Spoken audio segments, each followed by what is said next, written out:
จากหันนะมันเกิดอยู่แต่หม่องหันนั่นเห็นอยู่บ่มันเกิดออกจากดินอยู่หันเกิดออกจากดินอยู่หันมันก็ลอยมันเนี่ยได้อยู่แค่นั้น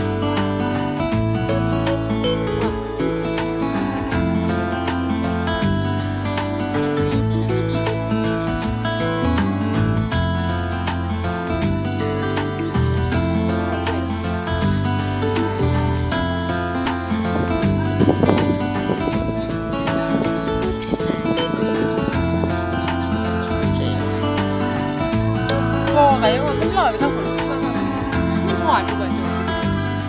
โอ้โหกันเมื่อกี้ตอนไปไก่เจ๊ไปไก่เห็นอยู่บ่หันเนี่ยตอนย่างไปสุดหมอก ก็เจ้าจะเอาตายเนี่ย กันไว้ค่อยไปสุดแค่นั้น